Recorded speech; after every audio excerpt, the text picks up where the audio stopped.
and hope nothing blows up in 3. Oh my god. Those bits came in so fast. That's unbelievable. Ready for this? I got the sound effect prepared. We're going pro this week, just like the Switch. Here we go. Wait, I gotta have my hands on both buttons. Here we go. Boom! And we're live! I'm trying to see how loud I can get it before my neighbors start complaining. Well, I mean, it's, still it's 8:30 there, right? So it's not too bad. Yeah. They won't complain until, 10-ish, and then they will if I'm too loud. I was in here having a serious Twitch stream. God, this is a while back, and my neighbor texted me. He's like, "Hey, man, sorry to bug you, but I'm trying to go to sleep, and you keep yelling at the top of your lungs." And I forget what we were playing. But Call of Duty. It probably was. I don't think it was Call of Duty. I think it was. Oh gosh, what's the name of the game? Splatoon. Ooh. Love me some Splatoon. Those friggin' 11-year-olds in Splatoon. Do you remember how bad they were cheating constantly? Yeah, they were cheating. That's what they were. They were cheating so bad. I'm not joking. I know what you're doing. Totally cheating. They actually were cheating. Do you remember the people that were like zooming around the level, moving at Mach 2? And we were like, dude, what is that kid doing? How is he moving that fast? There's no way anyone's reflexes are that fast. He was cheating, dude. I have played Splatoon's one of my top 5 games I've played on the Switch. Top 5 most played. And there are people where the things they do, I'm just like, this, you have to be a hacker. You have to be, but like they're not. And Nintendo, they do a pretty good job of banning people. But yeah, like this, it is pretty nuts. Like just how good people are at Splatoon, because I am very mediocre. I'm the guy with the roller, and I am the backup. Like I'm gonna get a few. Like I'm gonna paint the place. All right, that's what I'm gonna do. You get the kills, I get the paint. All right, that's what I do. Yeah, I play pretty aggressive. I don't let those kids off the hook, man. I go in there, old man strength, and I just splat on them all day long. Get my splat on. I'm splatting all over those little kids. There's no. They try to get away, and they try to go run and tell their parents. I'm like, come on back here, boy. I grab them by the foot, splat. Splatoon 2 is probably one of the best games I would say on the Switch. Like, I don't know if I'd say top 5, but it's definitely in my top 10, I would say. Wait a second. Which version were we playing? Was it Splatoon 2? It was 2, yeah. Okay, when's 3 coming out? Because they teased it in the last year, I believe. Yeah, so they showed it off, and they said 2022 is what that's looking like. So really 2022 is shaping up to be a really good year for Nintendo. If you think about it, you have Breath of the Wild 2 and then Splatoon 3. I mean, those are 2 heavy hitters right there. Depending on Metroid Prime 4, if that actually comes out. I mean, we haven't seen anything on it, so I doubt that one's going to come out next year. But if it does, to have those 3 games the same year, like that's huge for them. I'm just looking at pictures right now. Do you want to see my screen, old buddy, old pal? You know what? Yeah.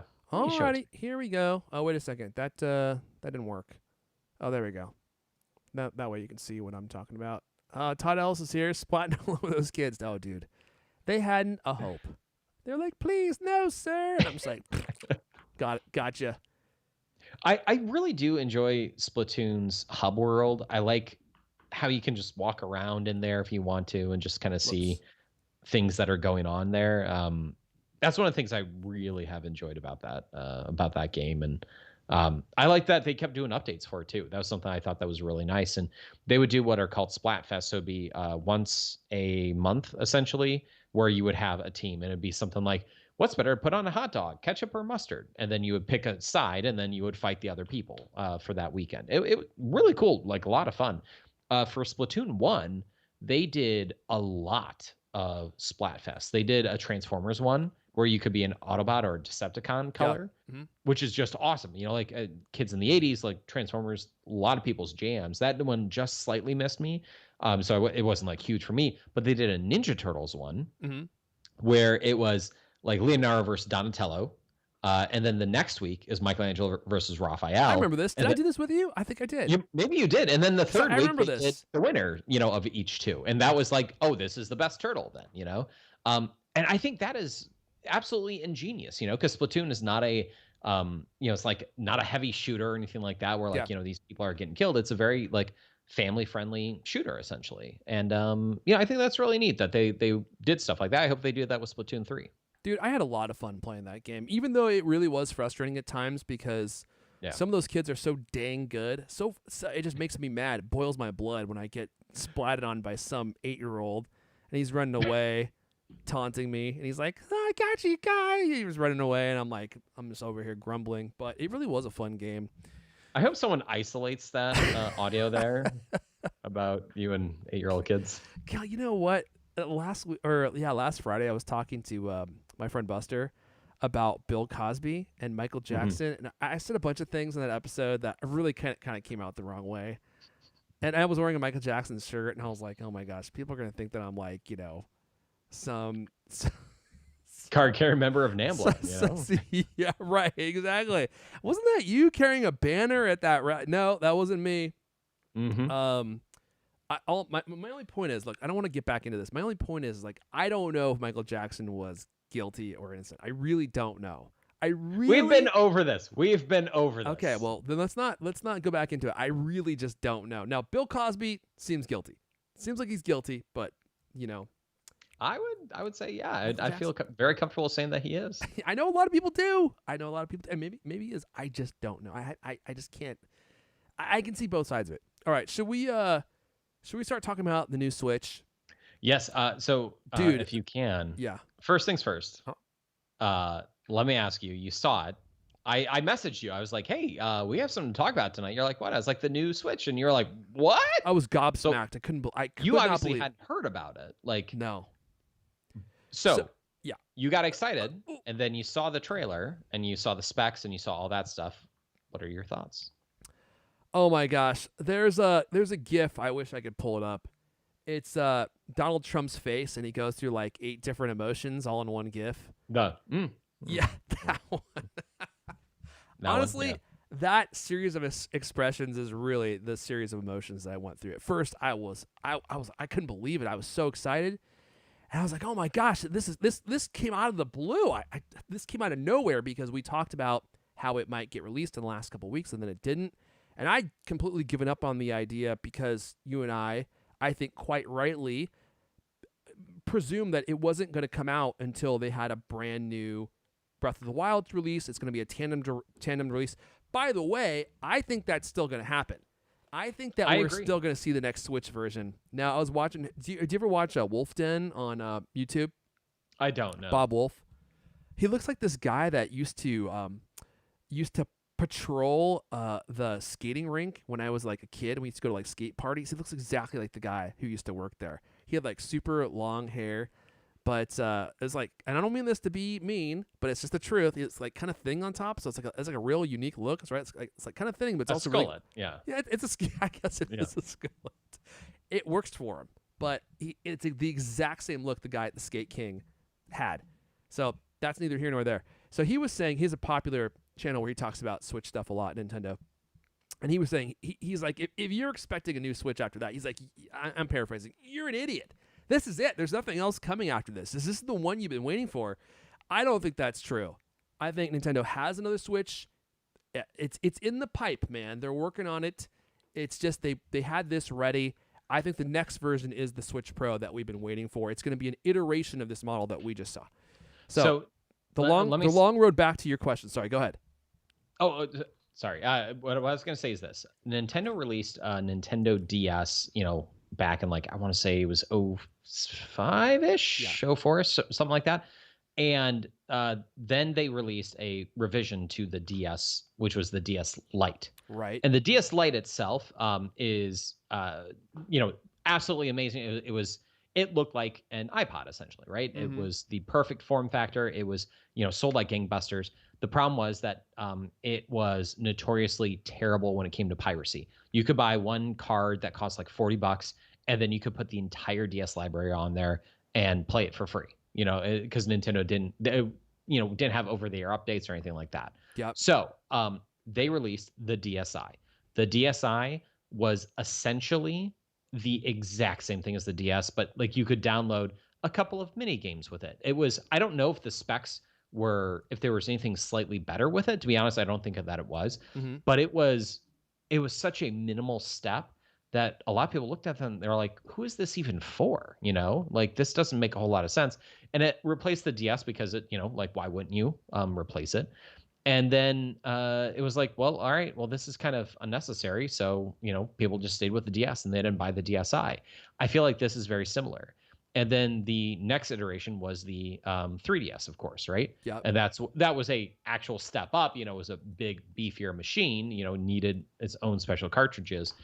I'm kind of wondering if Nintendo might be going that route where it instead of Switch Pro, it'll be Switch 2, and it'll be an actual like, hey, it plays all the Switch games, but like this is a real upgrade to the system, double RAM, double capacity, double the processing power, that sort of thing. I kind of feel like maybe that's what it's going to be. It's going to be we won't see the Switch Pro. I think it'll be a Switch 2 is what we'll see, but it'll be what we expect it to be. I think you might be right. Matt Rippentoe. Matt, he likes to rip. He's here ripping a big one. He says, I'm surprised that the display is the major upgrade. I'm guessing that the CPU, GPU is the same.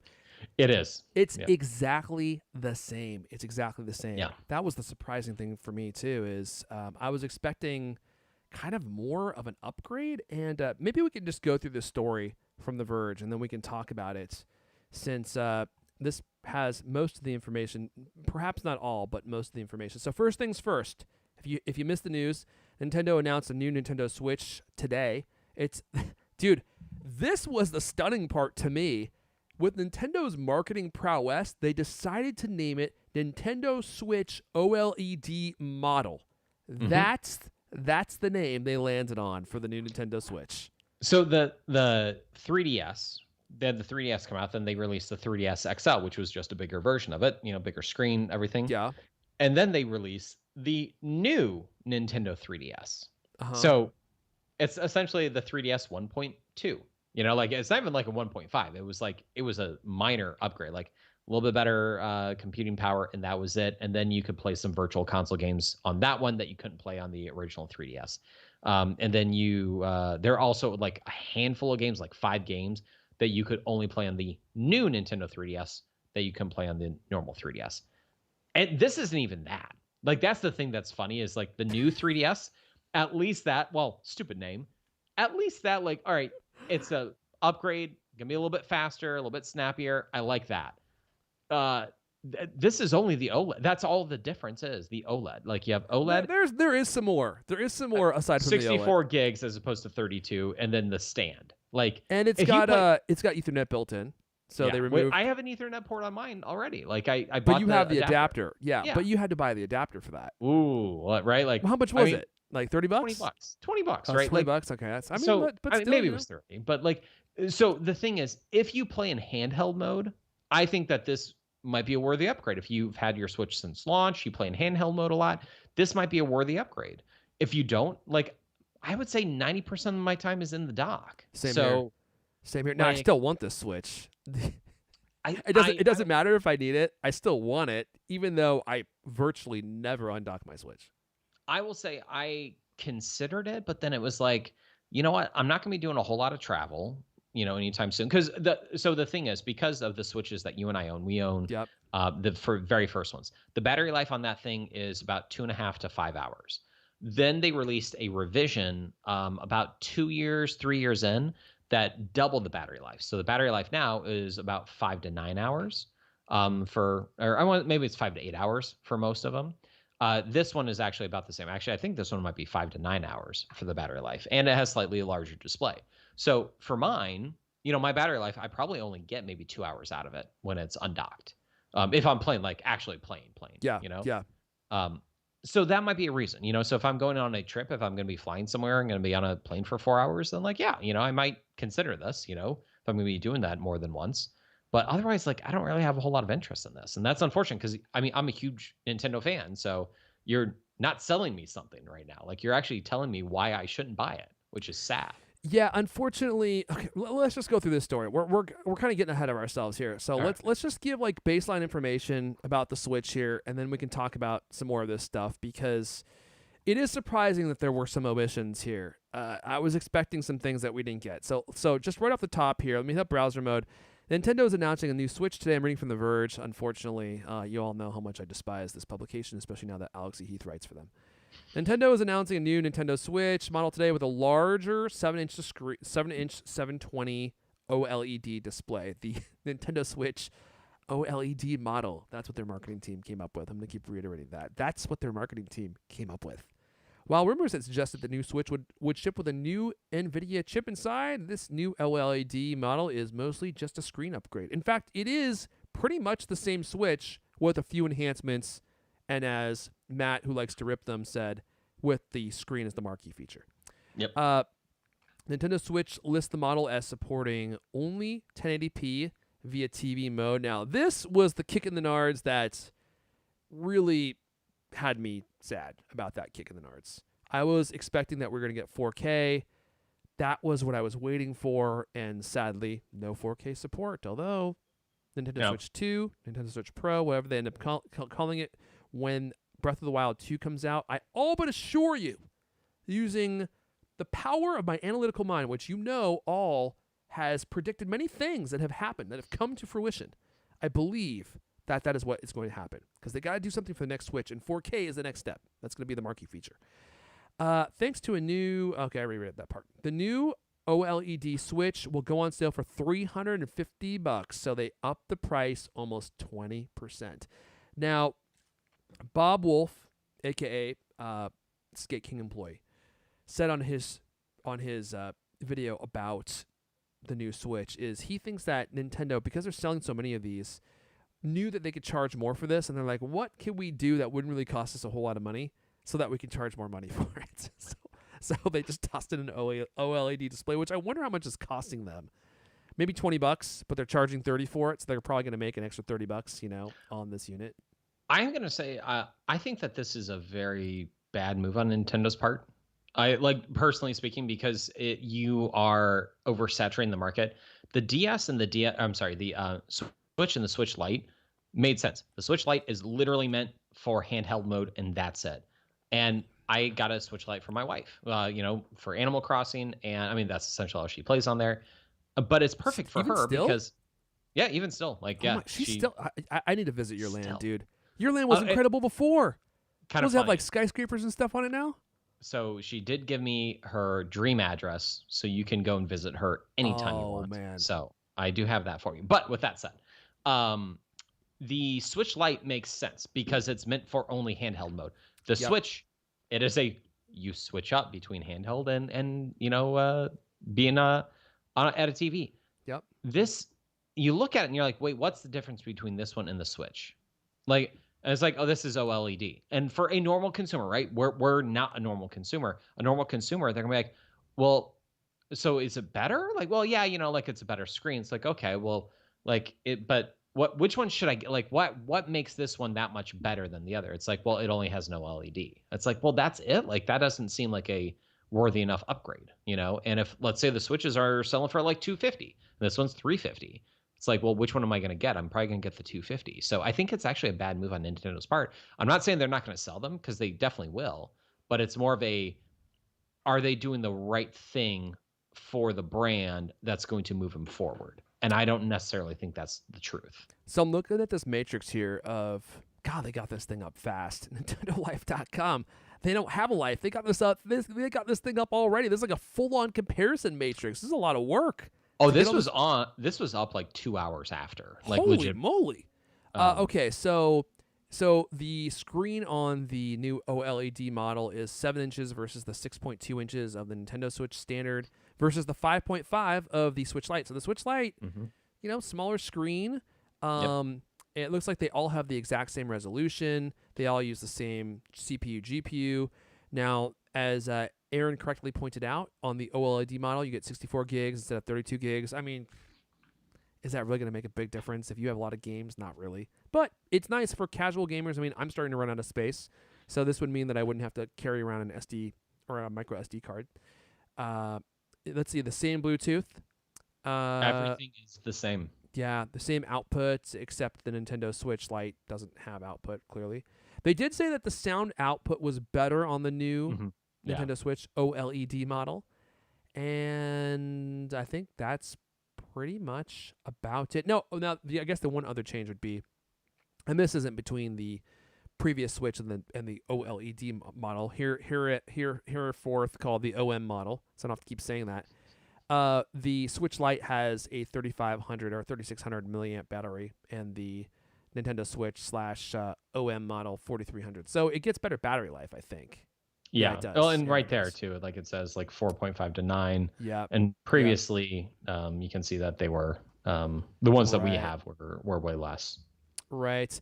I mean, look, if you do play your Switch in handheld mode, this is a major upgrade. I don't think we should diminish that, because one of the things that surprised me the most about the Switch is really how crappy the screen is. And I've complained about this numerous times with you and here on this wonderful program. It's really a crappy screen. And I did not like playing games on the screen at all, because they just didn't look very good. They kind of looked muddy and blurry, and there's that weird plastic covering on the screen. I mean, couldn't they at least put a glass cover on the screen so that it couldn't get scratched as easily? So now they made the bezels much smaller. Let's see. Can we play this without getting copyrighted? Oh shoot! Even that snaps. Oh, careful. Even that snaps into get us. Okay, I just want to show a picture of it. There it is. Okay, so here we go. So there it is. You can see the screen is much larger. They basically just removed the bezels, made the screen a lot bigger, and OLED is a superior video game technology. It has much less blurriness when things are moving around. It has faster response times. It has perfect blacks. So there's a lot of advantages to OLED, and it's also I think it's less power hungry. So although the battery life seems to be the same. Now you might be wondering about the Joy-Cons. Those are still exactly the same. They're exactly the same on this new Switch as on the old Switch. So really you're getting just the screen, and then you get the Ethernet port in the dock, which I actually think is handy. You poo-pooed it. You made a big poo-poo on it. That's fine. I mean, I don't have the adapter. I don't really want to buy the adapter. And if you're playing a match of Smash, you need to have that direct connection. I agree. I wholeheartedly agree. And I will say, like, the biggest concern I had was actually the dock. Will the dock work with the old one, and will an old dock work with the new one? And it does. Right. So what I've read online is that everything is compatible. There is no incompatibility essentially with any of this stuff, which is good. That's a positive sign. I have thought about buying another dock, but they're like $90, and it's like I don't really want to spend $90 on. Oh, really? They go on sale all the time. I bought an extra dock for $45 on eBay. Really? Yeah. On eBay? Okay. Yeah. I mean, it was brand new. I mean, I got it. It was brand new. It was $45, and it works great. But is it a Nintendo branded one, or is it it's Nintendo's OEM dock. I mean, if you get them from Best Buy, then, and I know they were having problems with all those third-party docks, which kind of spooked me so bad. I'm not sure I'd ever buy one now. Yeah. Because they were bricking people's Nintendo Switches. Check this out. I didn't realize this. Nintendo Switch. This is as of November 2020. The Nintendo Switch has been the U.S.'s best-selling console for 23 straight months. I did not realize that.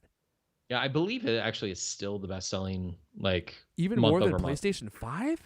Well, the PS5, they were having issues even, getting it made. Oh, well, that's true. Right. And the Switch, I mean, you already have the amount out there, and you have the Switch Lite and the Switch. So you have multiple, variations to choose from. Dude, it's hilarious. Nintendo really is playing their own game. You have Microsoft and you have PlayStation duking it out for like the most powerful console, Xbox Series X, PlayStation 5. They're all talking about gibs and gigabits and how fast things move and how fast their SSDs are and the smoke-filled chambers, and then you just have Nintendo come along, and they're releasing a large cell phone without a cell phone antenna that plays games, and they're like, we're going to give you OLED screen. And that's the next iteration. There's nothing else. There's nothing else that's like any kind of like major feature. It's like OLED screen. It's going to be 0.8 of an inch bigger, and now we're going to sell another 400 million of them, and then that's it. Yeah, and I'm really happy that they're doing as well as they are, and they're still making really good games for it, and even just.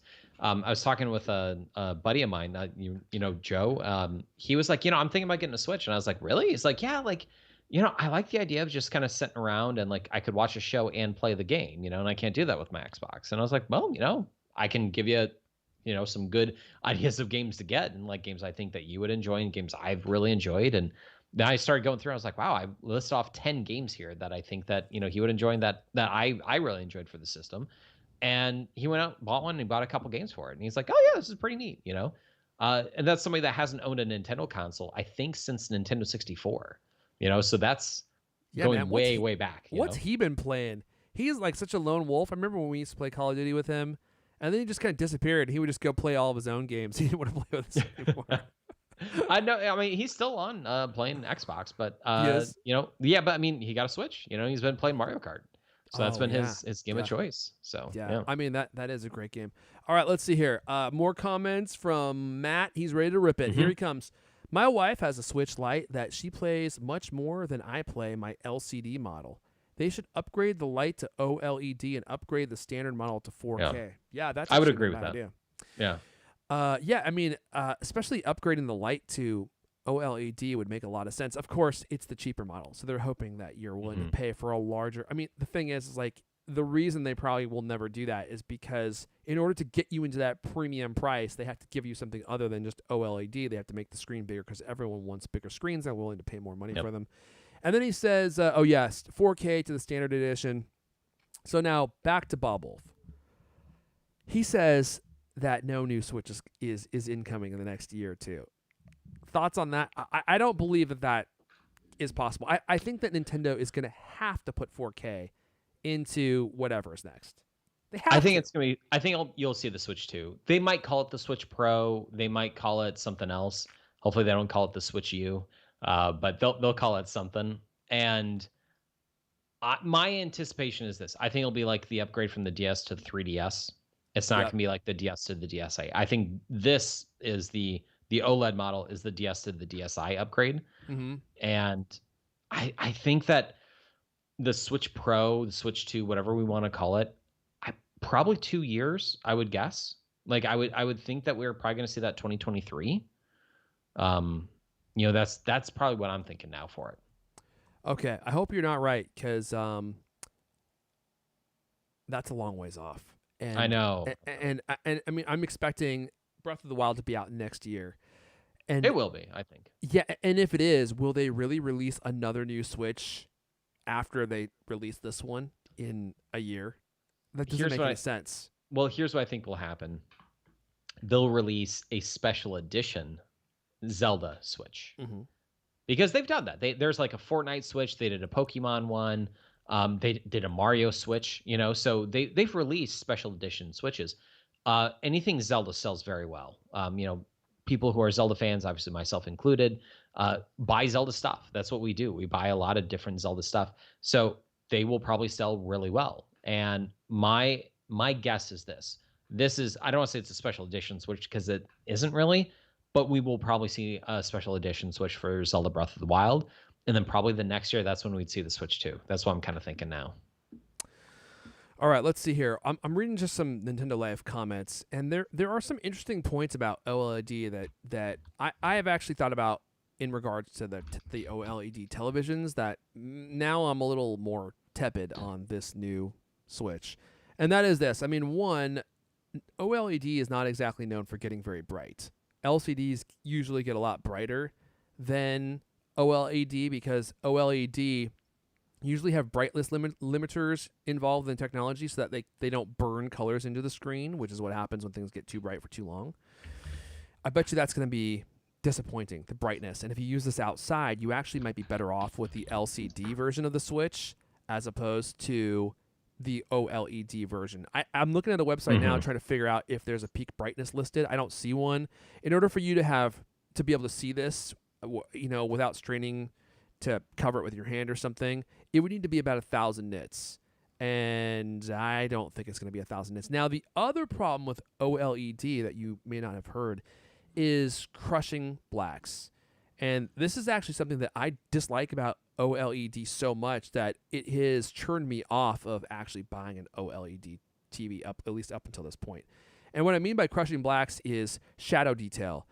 In pictures with shadow detail, the thing with OLED is there's all these gradients of dark colors, right? Like gray and black and stuff. And for OLED to activate, it needs a certain level of charge, and the charge level that it needs is not low enough for it to actually display the colors in a certain darkness range. So it will be like perfectly black, and then it will jump up, to a much brighter color when the screen activates and actually comes on, or when the pixel comes on. And there's all these levels between off and on that are available in the picture and that an LCD display would show you, but OLED will not show you because it's not capable of showing you that range of color information, which is called crushing the blacks.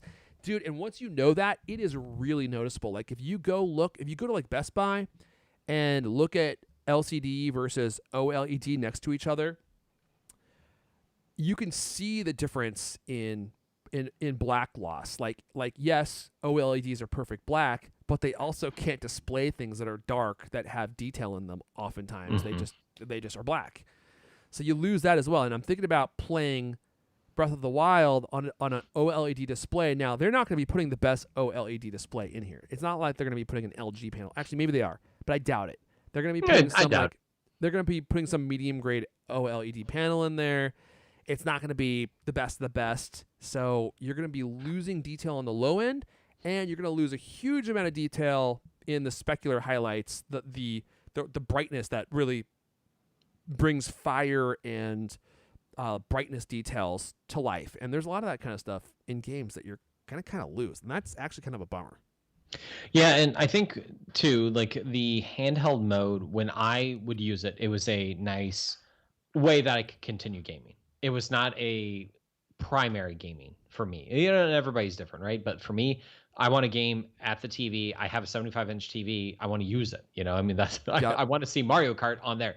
And like having it like in my hand, especially like at an airport or like when I would, take the bus to work and stuff, having that was really nice because it's like, hey, I can play on the go. And that's really cool. I like that novelty of it.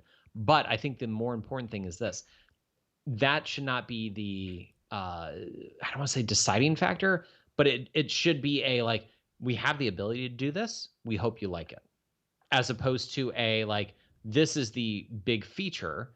And if that's the only big feature, why is it that you're going to do that? Like I kind of picking back off what Matt had said earlier, what I would do, like the Switch Lite, the $200 model, that's to get people in the door, plain and simple, right? I would have done a Switch Lite OLED, and then that's $250. That one's $300. Like that like $275 or something like that. I would have done something maybe in the middle because, a Switch Lite OLED, okay, like that's pretty cool. Like I think the Switch Lite is 5 inches. Maybe it's like 5.5 now, and has more storage, which makes sense because this is on the go, and you don't want to constantly swap cards. I would have. I just think that Nintendo made a big misstep here. Switch Lite OLED makes a lot more sense, I think. Yeah, because that's your only screen. So that feature would have been probably much appreciated by people who are only playing on the screen. It's almost like they give you a Switch Lite Pro with this model. It's like it's the Switch Lite, but it also has the Pro features that you didn't know you wanted, like connecting it to a dock and all the other stuff that the regular Switch has. One of the other things I just wanted to mention is there is no mention of HDR, which means most likely that HDR is not supported, which is, I guess, not surprising considering that the chip and the CPU and the GPU are exactly the same. But that's also kind of a bummer. I mean, 4K HDR is the current generation of gaming technology. I was going to say next generation, but forget about next generation.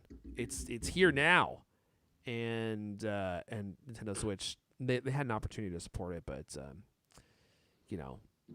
they would have had to made more updates than just the screen. Yeah, what? Well, if you think about the Xbox One X and the PS4 Pro, those came out in 2017, 2018, I want to say. Yeah. And those were 4K. And granted, those were, iterations of a console that came out, 5 years prior. But, when the Switch came out in 2017, and Switch came out, it was a we knew what we were getting, right? Like it was not a surprise that it was not 4K. It was like, it's 1080p. It's like, yes, but it's also a handheld. I get it. The next iteration, I would hope 2K even. Like, right? Like if they were like, hey, you know what? Can't really get 4K, but realistically, yeah, we're Nintendo, right? You don't need 4K, you need 2K. No, Like, you know, they're so gonna do 3K. They're gonna come out like with their own like stand, their own sure. visual design standard. They're gonna say now Yeah. with 3K, and Yeah. everyone's gonna be completely puzzled. I But mean, people in Japan will love it. yeah, but like in all honesty, like 2K, you know, that would be a thing. It'd be like, hey, you know what? This is the next step up. You know, for us, we took a look. 4K costs a lot of money, and like we were able to do some in between. I'm talking out my butt here, all right. But Yeah, like, you know, something like that, I'd be like, okay, like kind of silly. They didn't go 4K, but like, all right, it's 2K. It's a step up. Like, this isn't that at all. So, um, I don't know, man. I'm fairly flustered and disappointed in what they had you're done not here. sold. You know, You're not sold. You're confused and slightly hurt by what they yeah, did. like when I saw that, you know, when I saw that Nintendo had an announcement, I was like, "Oh, it's here." And then I was like, "I cannot wait to see this. Why didn't they announce this at E3?" And then I watched it, I was like, "Wait, what changed?" Like I not even seeing any comments. I was like, "Oh, cool, like it, you know, the stand is a little bit better, has a little bit more memory, but like they didn't talk about 4K and they didn't like talk about how it was a bigger, better console. Like, what is this?" And then I started reading more and I was Yeah. just like, "What?" Like, this makes no sense to me. That is interesting that they didn't actually talk about this at all at E3, and it makes me wonder why. I wonder if they knew that this wasn't going to be as big of an announcement as a E3 announcement would warrant, and so they're like, let's just give it some time. Let's get away from all the press releases and all the stuff that's coming out, and that way we can release the Switch, and people won't be disappointed because it's far away from E3, and the hype will have died down, and their expectations will be more reasonable. Rather than if they would have released this at E3, I think people would have roasted it. They would have been really upset Mhm. that it's basically just a Switch with a new screen and Yeah. a new stand. And actually, you mentioned the new stand. That is something that's worth mentioning because the stand on the old Switch sucks. Oh, It it's breaks terrible. constantly. It's really fiddly. And this new stand, let me see if I can pull up some footage of it. It's like Uh, on the Surfaces that Microsoft puts out. So like it's way, way better done. Like when I would when I would take a lot of flights to and from Seattle, um, I would put the Switch up and it would constantly just fall over. You know, so like oh man, what this design is so much better. oh way better. And Yeah, it instead can of like that fold all stupid the little way down. kickstand. Yeah. Um, I actually had purchased this metal stand that like you can rotate and like it was really well designed. Mm-hmm. And I just used that for my Switch stand, you know, which is like kind of silly because it's like Switch has a stand, you know, but it sucked. Man, $350 with tax. Now you're getting close to $400 for the exact same Switch that I already have. It's the exact.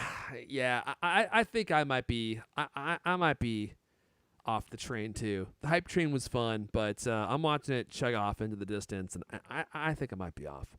Let me say this. Yeah. I'm going to pre-order it. Actually, you know what? I will too. I'm not saying I'm going to buy it.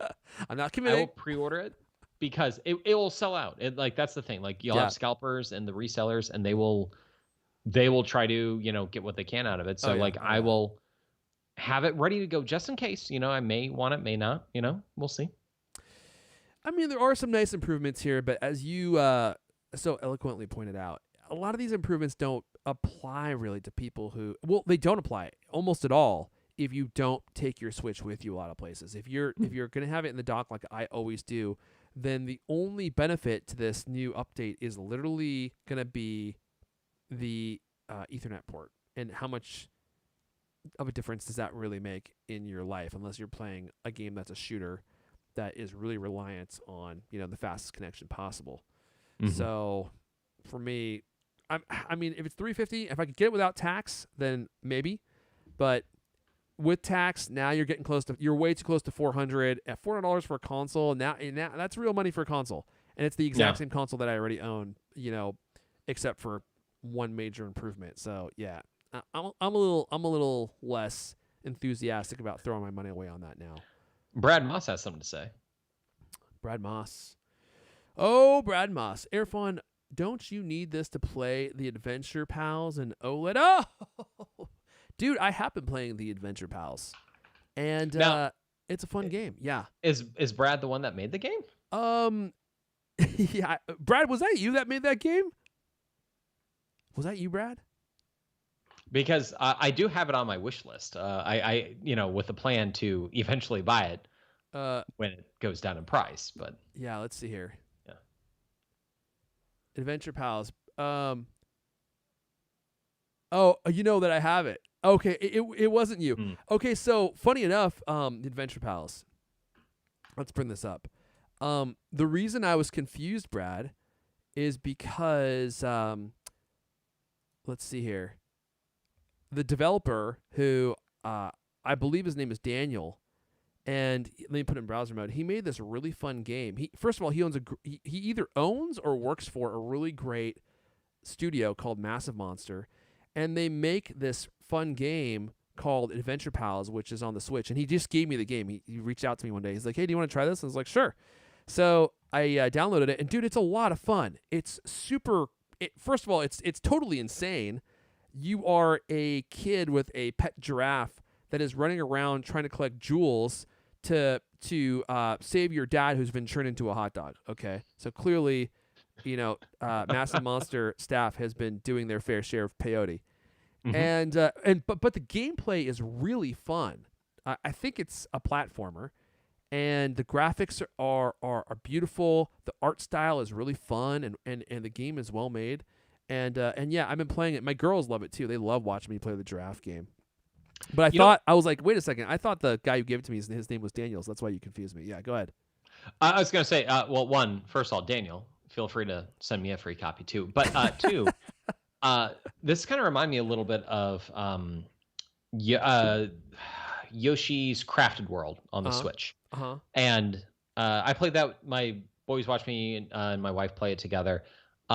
The one thing I will say that Nintendo has done incredibly well more recently is make their games kid friendly. And what I mean by that is if you want to play with your child or you want to like give them the ability to kind of like get up to speed, playing the original Mario Brothers, like I remember playing it. I didn't beat it till probably I was, way older. I didn't beat it when I was 6 years old, right? But like I could tell you the secrets, how I played it, all that stuff. Yoshi's Crafted World, you have the option in there to play, it's called mellow mode, Yeah. where you essentially have infinite lives. And so you can just go through and enjoy the game, So if you're not very good at the game, it will help you out with it. In Mario Kart, my son will play with me, my oldest, and they have the ability to keep you on the track. Mm-hmm. So you can try to go off the track and it keeps you on the track no matter what. Now, obviously, if you do that, you'll end up in last place if you keep fighting it. But it keeps you on the track, and you can have it so it'll keep you going too. So my youngest, who's 5, will play that with us, do very poorly. I'll always get first, of course, and then my 7-year-old. Because you don't let him have any breaks. You're like, you gotta earn this on your own, you little punk. Oh my god, yeah, no, I'm not gonna let him you have to earn. You have to earn first place. All right. I did let him beat me one time, but that's neither here nor there. That said, I like the fact that you can do that because it allows me to game with my kids and not in a way where, hey, you can watch me play. They do watch me play some games, but this will actually allow me to let them play. Like my son is actually going through and playing Yoshi's Crafted World right now. My 7-year-old is, and that's the first game I would say that he's going through and actually playing by himself. Yeah. Oh man, what a momentous occasion. No, like we always remember our first, right? Yeah, exactly. And what a proud moment as a dad to be in there just watching your son get destroyed in Yoshi's what'd you say it was called? Crafted World. Yeah. But he's got infinite lives, so you know what? Maybe I will get the new Switch so that way I can give the old one to my son and I can be like, yeah, you can have this one. Maybe I will. I don't know. Well, who else? Brad brings up another great point. If you do get an OLED Switch, let me know because I have this incredible product. I call it the Colt Cloth. Really? Tell me about it. Oh my gosh, these things are they're really remarkable. And I have in my hands one of our newest. It's the Colt Cloth Duo. And we call it that because it's ready to party on both sides, dude. It's got a long pile on one side, short pile on the other side. So it's really great for cleaning keyboards, big screens, things with crevasses. So like the crack around your iPhone case. And then boom, you flip it around the other side. You're ready to clean your screen with a short fiber. It won't soak up all your cleaning solution. makes very comfortable underwear if you are capable of sewing it into that shape. We don't provide it that way, but some of our buyers, do that. And we were recently restocked. We were sold out for a little bit, and we're back in stock. So there you go, Brad. Thank you. Now, Irfan, if I was looking to purchase these, where would I go to get that? There's only one place. There's only one place to get Cult Cloth. That is cultcloth.co. Cultcloth. You know what? I wonder if cultcloth.com actually works. Dude, I know this is cliche to say, but we really have. Oh, I must not have forwarded it correctly. It's not working. We have listeners who do things for me without me asking that are like beyond kind. I've had domains expire, and then I would get an email from like a listener, and they're like, "Hey, this domain that you owned expired. I bought it, and you can have it back." And they just give it back to me.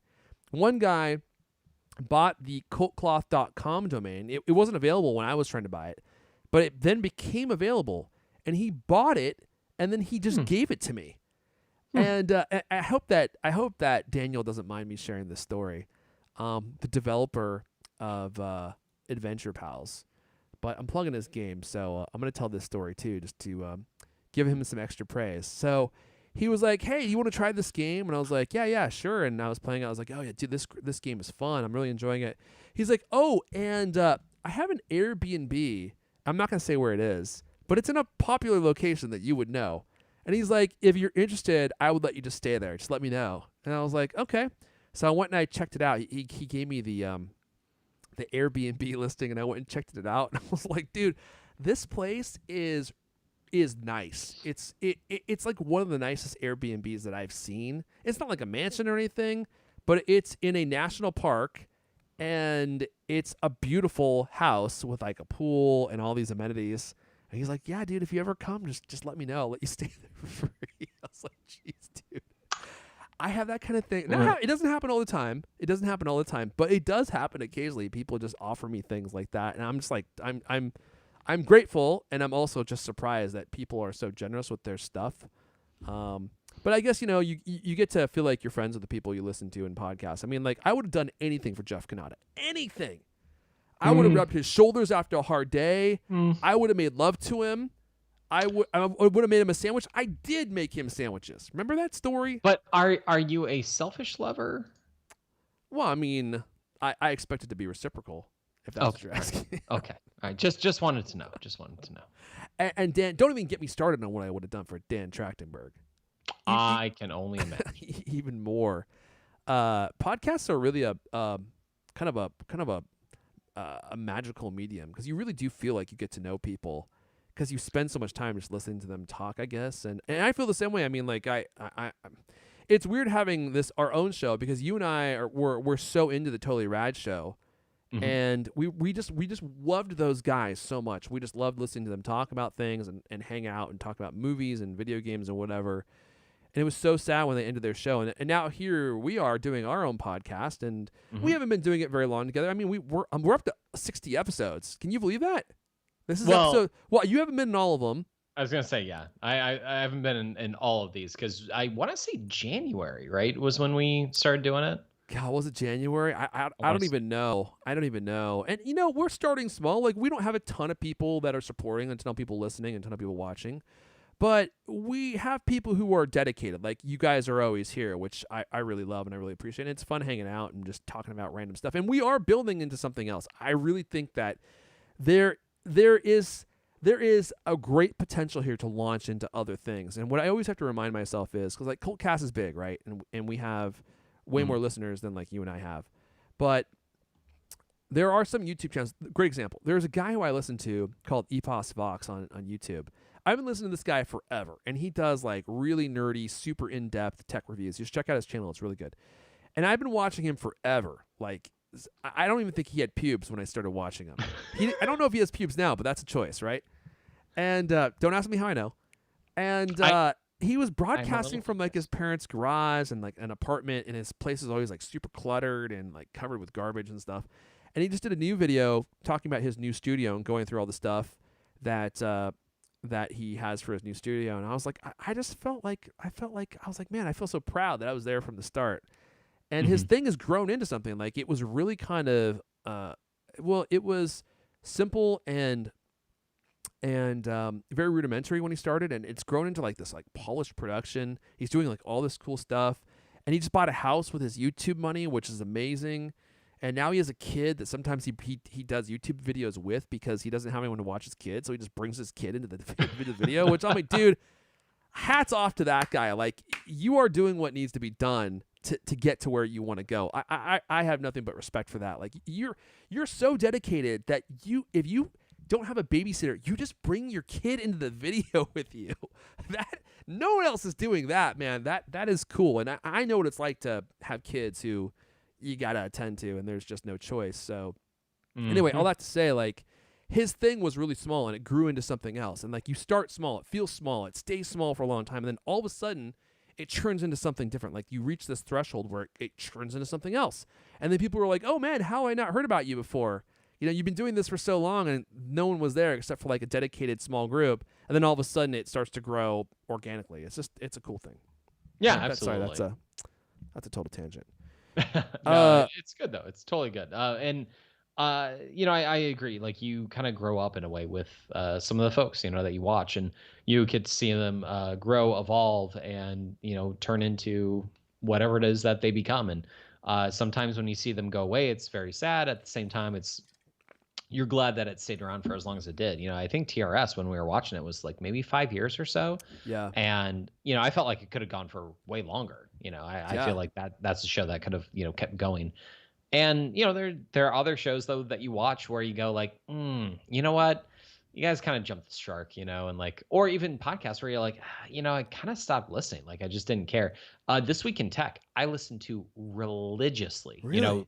Leo Laporte was a guy that was around from the beginning, for podcasts, and I just like got kind of annoyed and sick of the show. Like, I didn't feel like it was informative anymore. I just felt like it was kind of same old, or the ads were way too long. There was just so much where I was like, I'm just not interested in it. And like, I didn't care for some of the guests, and it pained me to do, but I unsubscribed and I was totally fine afterwards. I was like, oh, you know what? Like, I haven't even thought about them, but I listened to them for a good, like 7 years. But that's the thing, right? Like, there's a point in time where like, oh, I think they probably jumped the shark. 7 years. Wow. 7 years. I would say at least 7 years. Cause it was, I want to say 05, maybe 06 when I first started listening to them. And I mean, maybe it was 2012 when I stopped listening.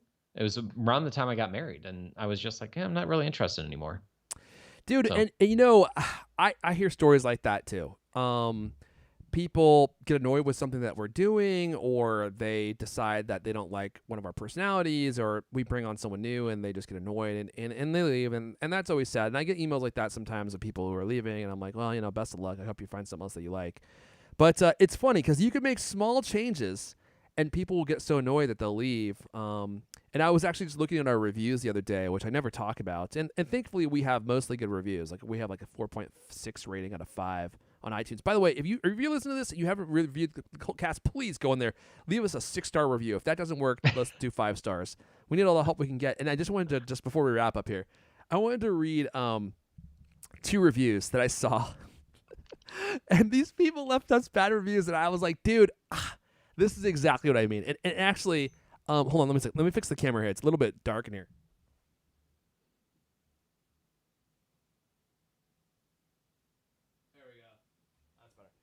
I'm like turning into Orange Man Bad as we speak. It's like, it's like because the lighting changes in here as the night goes on. It's like, and we started off in the daylight, and now it's like smooth, cool night tones, and my white balance is not set right. So this I don't even mind that this guy left us a 2-star review. This one was hilarious because I have to deal with this too, and it freaking drives me crazy. And this guy's review says, nostril noise. I wanted to like the show, but I can't move past the co-host's constant sound of nose breathing into the mic. Edit it out! Exclamation point like 6 times. Dude, if only you knew, bro, how much freaking nose noise is. I don't know what Leander Caney is doing, and yes, it is Leander Caney. I don't know what he is doing with his mic, but yes, he must just sit there like this. And it always sounds like he is going up a flight of stairs and refusing to use his mouth and just breathing out of his nose, and he does it right into his mic, and he does it the whole show, and I have to edit that stuff out. This guy's annoyed. He should hear it before I edit it. I bring the levels down almost to the bottom, and you can still hear it just a little bit. But dude, if I didn't bring it down, we probably would lose half our audience because all the freaking nostril breathing that guy's doing in the microphone. Now here's the other criticism, and I have heard this, and this has concerned me a little bit, but I'm like, I don't know what we can do about this, and that is this. This guy left feedback. YouTube ruined the Cultcast. I can definitely see why. I think adding video changed the nature of the show. We talk about things visually now, whereas before we were audio only. And this guy says, used to be one of my favorite podcasts, but I will be unsubscribing. Ever since the move to YouTube, they focus so much on visual. I want to be able to enjoy the audio and not feel like I'm missing out. And then he always he made a comment about Lewis, which, you know, people don't like certain people in the show. I totally get that. But I'm like, you know, we moved to video. I think video is our future. Quite honestly, audio is. I wish we could be audio only, but and I won't go into too much of this right now, but because it's a major tangent. But audio is very hard to build up an audience with, because Apple's not going to promote us, that's for sure, because we're not Joe Rogan. They only promote Hollywood celebrities. And so the only way to grow is to be on a platform that has discovery built in, and YouTube does. So, and we've had some episodes that get like, you know, 5,000, 10,000 views. And it's like, you know, that's not nothing. And where else are you going to bring in a new audience if not for YouTube? I mean, you could do it on TikTok, but YouTube's kind of like the natural place to do that. Yeah, the one thing I enjoy when it comes to like audio listening is, you know, like I'm working, obviously I still, you know, I'm working from home, but I like to have that on in the background where I can work and focus in on my task at hand. And then I just have this, and, you know, I don't get everything that they say, but I'll get, you know, bits and clips of it. So I do like that for audio, but the problem is, like you said, it's discovery. And I don't know if there is, maybe there is, but it's not a large, it's not like YouTube, right? Where you don't have like a podcast network where it says like, hey, you have listened to this, you might also enjoy this. Like a lot of people, there's some crossbreeding going on here. Or you like pro wrestling, guess what? Here's some good pro wrestling, you know, highly rated podcasts that you could listen to that you might like. And it's a 10-minute clip. It's a, you know, this one's only 20 minutes and you can add it to a feed and just listen to this one episode that people highly rated. Things like that, I think, would be important to grow an audience, you know, and unfortunately there's not that way right now. Like you said, you either you're in the top 10 or you're not, and that's it, you know? Yeah. And unfortunately, it's hilarious. I don't want to tell this whole story again, but Apple doesn't really seem to be interested in helping podcasts grow, which is what's needed for the platform to proliferate and thrive. And they own the platform. I mean, Spotify is doing their best to take it from them, and they might even do it because, you know, TC is resting on his big, beautiful laurels on this topic. And Spotify, dude, they're working to try to own podcasts. And meanwhile, Apple has done a whole lot of nothing over the last 10 years. And I was reaching out to one of the marketing guys at Apple, and this is a guy that a lot of podcasters that, you know, like they follow him and they totally kiss his butt, right? Because like he works for Apple. At least he used to. He doesn't anymore. And so I reached out to him and I was like, hey man, and I suggested this feature that would allow you basically to, in the podcast app, share your audio with people that are your friends. That's like Spotify, right? Like, here's what I'm listening to, and it would show people what you're listening to, and you can turn it on or off. It'd just be a feature to help discoverability so that you don't have to like tell your friends what you're listening to. They could just see, like in Spotify when you're listening to music. And he came back all snarky. He's like, I really don't think that's something that we need. And I'm like, yeah, I'm sure that you don't. But the problem is there's no discovery built into podcasts, and so it's hard to grow there. And he said, oh, well, if your podcast is good enough, then your friends will tell other friends about it, and then it will grow. And I was stunned. I was like, dude, you're a marketing guy. You just got a job at a new podcast company to promote podcasts. Is your entire strategy, are you telling me your entire strategy is, oh, you just need to tell your audience to tell their friends about your podcast and then it's going to grow? If that's your strategy, you're not going to be there very long. They hired you to promote and help bring new audiences to a podcast. And you and I both know that you just telling your friend about something isn't the way that most podcasts grow. Like, look at YouTube. No. You can go on YouTube and watch a video, and YouTube algorithmically figures out what you're into and then shows you 100,000 other shows or videos that they think you might be interested in. That's how you grow that algorithmic discovery. It's not by hoping and praying that your friend likes your podcast enough that they're going to tell your friend about it. I mean, I was like, dude, that is absurd. That is a completely absurd marketing strategy. It's not a strategy at all. It's just keeping your fingers crossed. And there's this guy named Harris Heller on YouTube. I'm sorry I'm going off on a rant on this, but it really just chaps my hide that he said that. So I was like, dude, this is why that answer, it perfectly encapsulates why there's a problem at Apple. It's because of that attitude. Like, you should be fired, and they should hire someone who will do a good job because you're not doing a good job. There's a guy named Harris Heller who always talks about, he's on YouTube, and he makes great content, actually. His channel is called Alpha Gaming. And he talks about this kind of thing all the time, growing on Twitch, growing on YouTube. And he said something a long time ago that really resonated with me, and that was, a lot of people look to the exceptions to the rule, and they say, see, it's possible. But he's like, the problem is, like, you're probably not going to be an exception. Those guys are exceptions, and exceptions are few and far between. You're going to be like everybody else. You're going to be like struggling to make it work. And so you have to think outside the box in order to grow an audience. You're not going to just make content that's so amazing and so compelling that people are going to just flock to it and that it's going to spread organically. You're not Bill and Ted, man. You're not going to make music that's going to unify the universe. That's probably not going to be you. It may be, I hope that it is, but it's probably not going to be you. I don't think my content is that good. Like, I need help.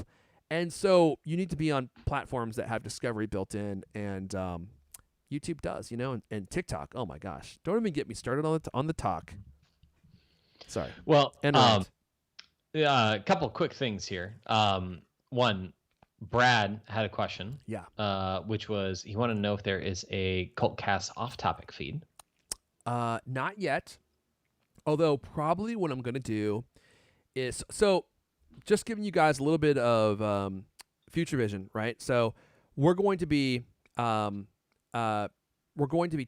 some changes. I think some positive changes. Now, if you're a supporter, check out the Patreon feed, because I just gave you guys a email address and a messages address that you can use to text or email your sound bites to me, and I'm going to start playing them on this show and on the Cultcast. And this is only for cult supporters at this moment. We might open it up eventually to other people depending on how many submissions we get, but I will always prioritize stuff from you. And then I will probably, after we start getting some of those, unify the podcast app feed to add this content there, so you will get it both places, and then that way we can monetize that other feed. And then the idea is to continue making original content with my wonderful friend, the amazing Aaron Hughes, also with Buster, and then mix in Cultcast original content, because I know. So we've had a lot of people that have started supporting, and they're like, "Yeah, I just didn't. This isn't the content I was looking for." I'm like, "Okay, fair enough. They want more more Cultcast content." And I'm like, "That's I get that. This content is different." So I'm probably gonna start working the two together, so you get a little bit mixture of both, and the sound bites that you guys can send us. That's gonna be a key part. I'm gonna be building that into the extra bonus content that I'm going to be releasing for the show, but also to you guys, so you can be an interactive part of the show. So check out the Patreon feed, and you'll get the address. I would say it right here, but I haven't opened this up to non-supporters yet, and so I don't want to give the address away and start getting flooded with people who are just trying to get on the show, who aren't giving us their cold hard cash. Their cold hard cash, which is helping make things work. So I appreciate all you guys for doing that. I'm sorry if I got a little negative. Apple's unbelievable poopy attitude towards podcast is really a sore topic for me. It really just makes me mad. I can tell. You went a lot longer. My light actually went out because I didn't even notice. Hey, it's time for bed, Aaron. All right, let's wrap it up there. I mean, dude, look at the white balance in this room is completely changed. How do you like the touch of color on the top of my head? Oh, I like it. You like that? I can turn it off with I got this new product that I paid for it, but I'm also testing it out. It's like this unbelievable light, dude. Ugh, this thing is so powerful, and it has an app, and I can actually control everything from within the app. Check that out. It's amazing. Ooh. I can change colors. How do you like red? Look at that. Look at that. Ooh, that's like futuristic. Oh, that looks kind of nice right there. Okay, we'll go ahead and wrap it up there. Thanks everyone for hanging out live, and Yeah, we Thanks had for some newer people. I've never seen Brad or Matt around, so it was kind of nice to have them. Obviously, yeah, Corey definitely. coming in. Always like having him around. OG's in here for sure, Yeah. and appreciate all you guys hanging out live.